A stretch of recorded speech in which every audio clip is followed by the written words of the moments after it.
Hello students, आज हम discuss करने जा रहे हैं अपना chapter number first life process का नेक्स्ट पार्ट, जिसका नाम है रेस्पिरेशन। लास्ट टर्न पे हमने कवर किया था nutrition.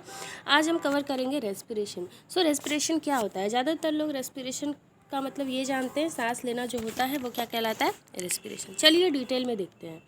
The process in which the cells of an organism obtain energy by combining oxygen and glucose is called respiration.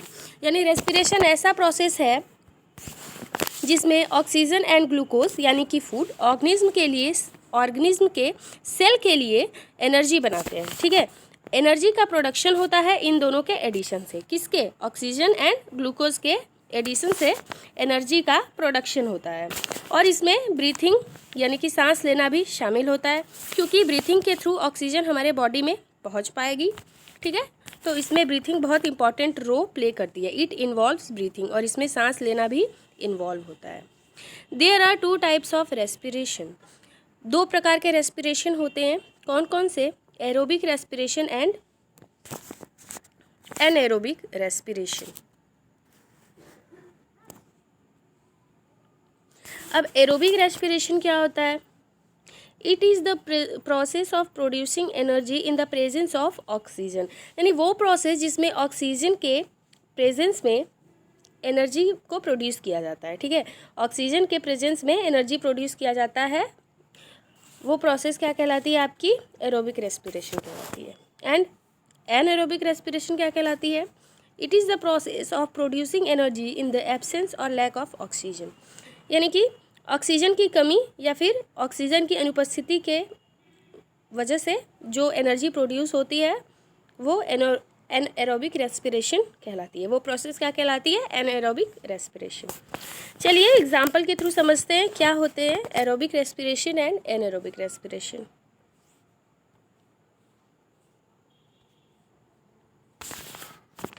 यह आपका ग्लूकोज यानी कि C6H12O6, ये क्या है? फूड। ठीक है, और फूड जब सेल के अंदर जाता है, जब हमारा फूड सेल के अंदर जाता है तो वहाँ पे मौजूद होता है क्या? साइटोप्लाज्म। सेल में क्या होता है? साइटोप्लाज्म होता है। ठीक है, तो साइटोप्लाज्म में जो ग्लूकोज होता है वो कन्वर्ट हो जाता है पायरूवेट एनर्जी में। किस में कन्वर्ट होता है? पायरूवेट एनर्जी में। अब पायरूवेट एनर्जी को सिंपली आप जान लीजिए। पायरूवेट एनर्जी का फॉर्मूला होता है C3H4। पायरूवेट एनर्जी का फॉर्मूला होता है बच्चों C3H4 एंड O3। ठीक है, तो क्या होता है कि साइटोप्लाज्म में ग्लूकोज कन्वर्ट हो जाता है पायरूवेट एनर्जी में। उसके बाद क्या होता है कि एब्सेंस ऑफ ऑक्सीजन में क्या होगा कि एब्सेंस ऑफ ऑक्सीजन में जो पायरूवेट होता है वो कन्वर्ट हो जाएगा इथेनॉल में प्लस कार्बन डाइऑक्साइड और एनर्जी में। ठीक है, इसमें कन्वर्ट होगा, पायरूवेट कन्वर्ट हो जाएगा आपका ethanol, carbon dioxide and energy में। इथेनॉल का सिंपली फॉर्मूला होता है C2H5OH।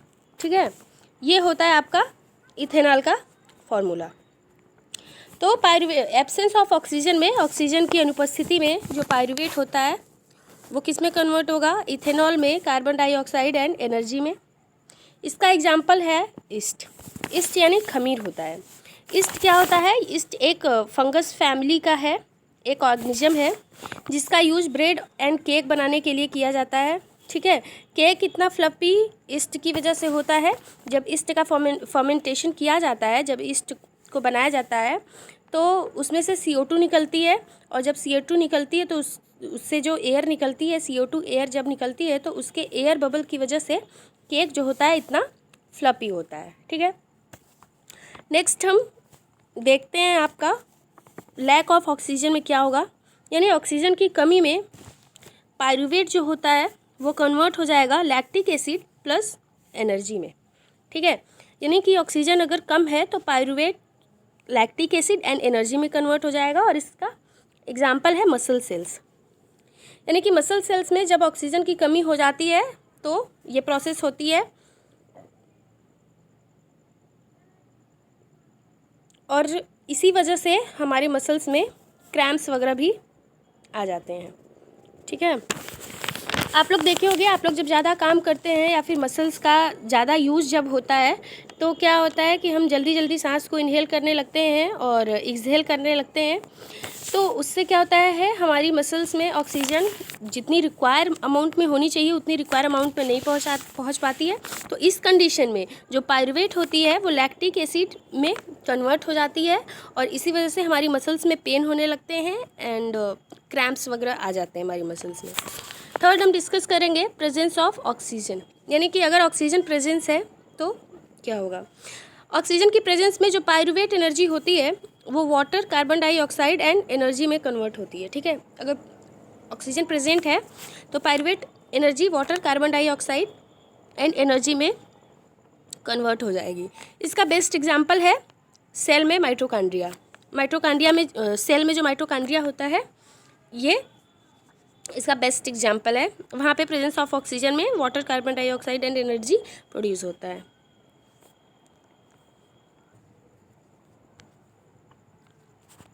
The energy released during cellular respiration is used to synthesis molecule called ATP।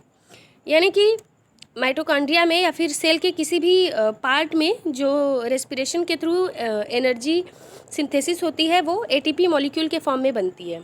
ठीक है, यानी कि माइटोकॉन्ड्रिया में या फिर हमारी बॉडी के जो भी सेल्स हैं उनमें जब जो भी रेस्पिरेशन के थ्रू एनर्जी बनती है वो ATP के फॉर्म में, ATP मॉलिक्यूल के फॉर्म में सिंथेसिस होती है।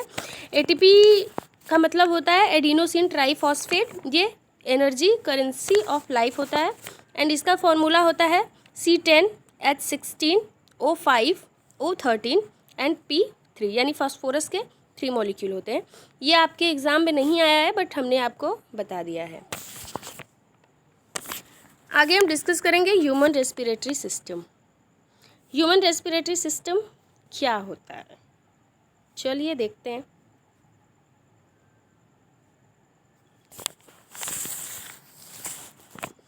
Oxygen riched air is taken into the body through the nose, यानी कि ऑक्सीजन रिच्ड एयर जिसमें ऑक्सीजन ज़्यादा हो वो एयर हमारे नोज़ के थ्रू हम इनटेक करते हैं, उसको बॉडी के अंदर लेते हैं।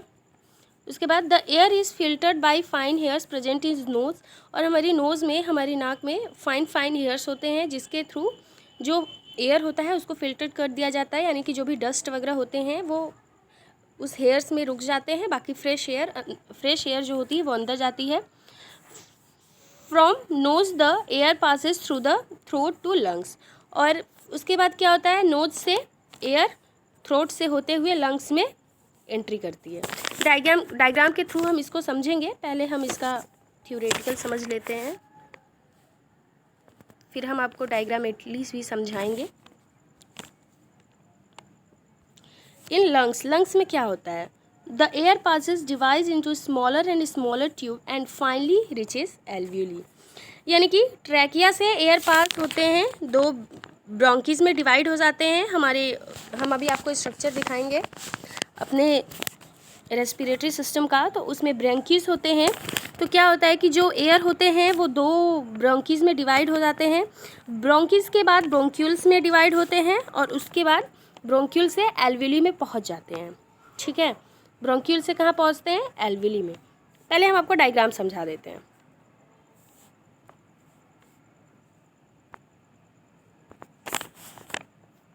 ये देखिए, ये है हमारा ह्यूमन रेस्पिरेटरी सिस्टम। ये क्या है, ह्यूमन रेस्पिरेटरी सिस्टम।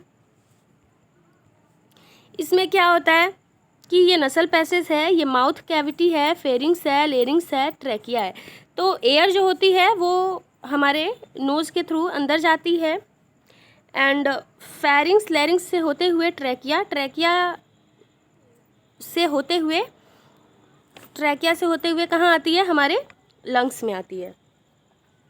लंग्स में ये 2 दिए हुए हैं, ये डिवाइड है, ये ब्रोंकीज कहलाते हैं। ये क्या कहलाते हैं, ब्रोंकीज। और ब्रोंकीज जो होते हैं वो कई सारे ब्रोंक्यूल्स में डिवाइड होते हैं। ये देखिए, जैसा आपको डायग्राम में दिखाया जा रहा है, ये कई सारे पार्ट्स होते हैं। तो 2 ब्रोंकीज कई सारे ब्रोंक्यूल्स में डिवाइड होते हैं और हर ब्रोंक्यूल्स के एंड पे एक एल्वियोली होता है। होता है? एल्वेली। और एल्वेली ही क्या करता है? ऑक्सीजन को शुद्ध करता है। ठीक है, एल्वेली क्या करता है? ऑक्सीजन को शुद्ध करता है। क्योंकि एल्वेली, ये एल्वेली का डायग्राम देखिए, एल्वेली किससे अटैच है? रेस्पिरेटरी ब्रोंक्यूल से। हमने अभी आपको बताया कि हर ब्रोंक्यूल्स के एंड पे एक एल्वेली होता है। तो एल्वेली ये आपका बलून लाइक स्ट्रक्चर होता है, ये रेस्पिरेटरी ब्रोंक्यूल से ऐड होता है, यहीं पे वाटर प्योरीफाई होता है। और एल्वेली के सरफेस पे ब्लड वेसल्स, एल्वेली के सरफेस पे क्या होती है? ब्लड वेसल्स लगी हुई होती हैं, कनेक्ट होती हैं। एल्वेली के सरफेस पे ब्लड वेसल्स कनेक्ट होती हैं, जिससे एयर्स का एक्सचेंज होता है। ठीक है, तो ये हमने आपको बताया अभी ह्यूमन रेस्पिरेशन का पूरा कि क्या होता है। ये नसल पासेस है, यहाँ से एयर फ्रेश जाती है अंदर। उसके बाद ये आपको माउथ कैविटी के जस्ट ऊपर होती है आपकी नसल पासेस होती हैं। उसके बाद आपका है फाइनिक्स, ठीक है, माउथ कैविटी के नीचे होता है। उसके बाद लेनिक्स है, लेनिक्स जस्ट फेनिक्स के नीचे होता है। उसके बाद आता है आपका ट्रैकिया, ठीक है। उसके बाद ये आप देखिए रिंग कार्टिलेज कहलाती हैं, ठीक। और ये हो गया आपका दोनों साइड, ये लंग्स है, ठीक। और हम लंग्स के ऊपर ये रिब्स दिख रही हैं आपको पूरे स्ट्रक्चर में, और ये दोनों लंग्स हैं। और इधर आपका हो गया ब्रोंकिस, जो कई सारे पार्ट्स हैं, और ब्रोंकिस फर्दर डिवाइड है ब्रोंक्यूल्स में, ठीक है। और ब्रोंक्यूल्स से ये देखिए आप अटैच है आपका, ये देखिए छोटे छोटे पार्ट्स में आपका अटैच क्या है? एल्वेली, ठीक है। और बीच बीच में जो बचा है वो एल्वेली शैक है आपका। ये है आपका डायफ्राम, ये आपका पूरा रेस्पिरेशन सिस्टम है, रेस्पिरेटरी सिस्टम। और ये आपका एल्वेली में हमने आपको बताया कि एल्वेली बलून लाइक स्ट्रक्चर होता है जो कि रेस्पिरेटरी ब्रोंक्यूल से अटैच होता है। और एल्वेली के वॉल्स पे ब्लड वेसल्स कनेक्ट होती हैं जो एयर को एक्सचेंज करती हैं। एंड एल्वेली ही क्या करती है कि ऑक्सीजन को प्योर करती है। तो चलिए अब हम देख लेते हैं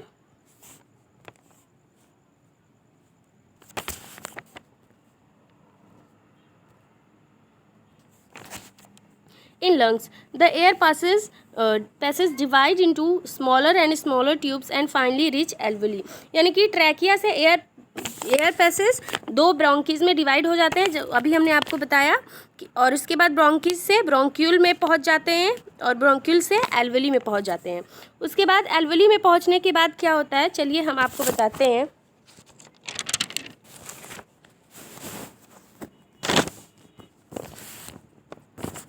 alveoli it is a balloon like structure, ये एक बलून लाइक स्ट्रक्चर होता है, गुब्बारे लाइक स्ट्रक्चर होता है। Which provide surface for exchange of gases, जो कि एक सरफेस प्रोवाइड करता है गैसेस के एक्सचेंज के लिए। The walls of the alveoli connect with the blood vessels, alveoli की वॉल्स में ब्लड वेसल्स कनेक्ट होती हैं, हमने आपको बताया।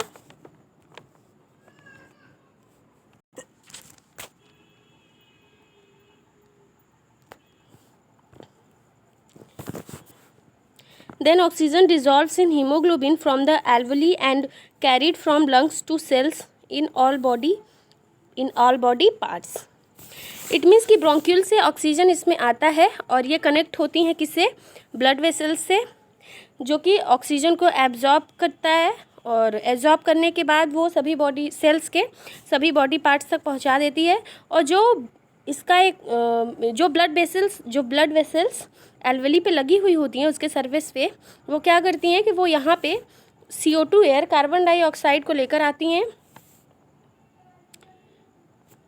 जो विभिन्न हमारे सेल्स के कई सारे पार्ट से जो CO2 निकलता है उसको वो लेकर आती हैं एल्वेली में ड्रॉप कर देती हैं। उसके बाद एल्वेली क्या करता है कि एल्वेली ब्रोंक्यूल से होते हुए ब्रोंक्यूल्स के बाद ब्रोंकीज से, उसके बाद हमारे थ्रोट से निकलते हुए नोज से ये जो CO2 गैस यानी कार्बन डाइऑक्साइड गैस जो होती हैं वो बाहर निकल जाती हैं, ठीक है। ओके, ब्लड को कौन कैरी करता है? हीमोग्लोबिन, ठीक है, हीमोग्लोबिन ब्लड को कैरी करता है।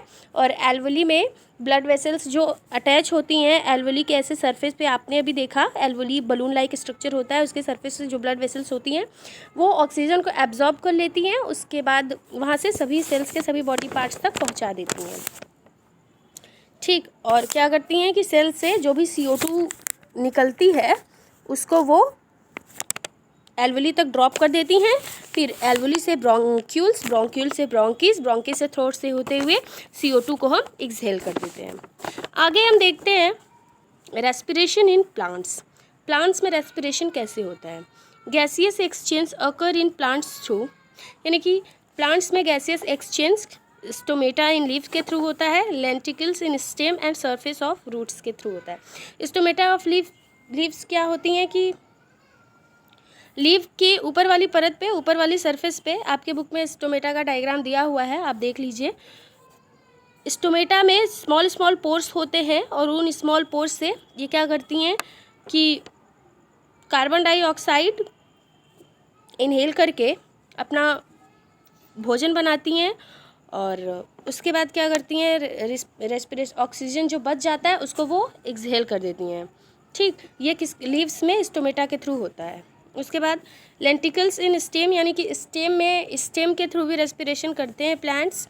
स्टेम में लेंटिकल्स के थ्रू करते हैं, इसमें भी सेम प्रोसेस होता है, कार्बन डाइऑक्साइड को इनहेल करेंगे एंड O2 को क्या करेंगे, एक्सहेल करेंगे। सेम चीज़ सरफेस ऑफ रूट से भी होता है इनका रेस्पिरेशन, ठीक।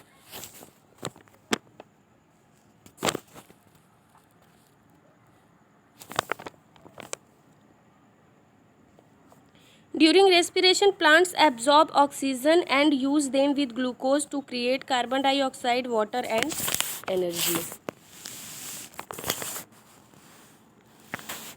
यानी कि रेस्पिरेशन के दौरान जो प्लांट होता है वो ऑक्सीजन एब्जॉर्ब करते हैं और उसके साथ यूज़ करते हैं ग्लूकोज को। ग्लूकोज और ऑक्सीजन का यूज़ करके वो क्या बनाते हैं, CO2, carbon dioxide, water and energy, ठीक है। क्या करते हैं रेस्पिरेशन के दौरान प्लांट्स ऑक्सीजन को एब्जॉर्ब करते हैं और ग्लूकोज का यूज़ करके कार्बन डाइऑक्साइड एंड वाटर और एनर्जी बनाते हैं।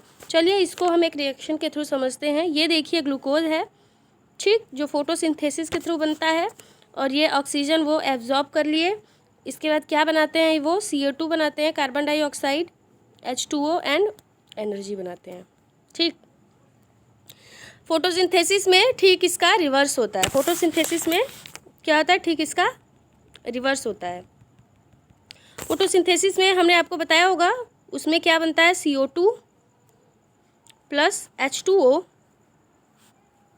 मिलके क्या बनाता है आपका C6H12O6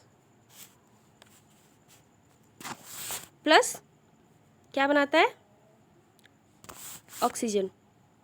ये आपका हो गया फोटोसिंथेसिस। लेकिन रेस्पिरेशन में क्या बना है आपका, रेस्पिरेशन में ग्लूकोज एंड ऑक्सीजन को लेके यानी C6H12O6 को लेके बना है आपका CO2, H2O एंड एनर्जी। तो इस तरह से हमने कवर कर लिया अपना रेस्पिरेशन। और नेक्स्ट टर्न पे हम डिस्कस करेंगे आपका ट्रांसपोर्टेशन। इसमें कोई डाउट हो तो आप डिस्कस कर सकते हैं।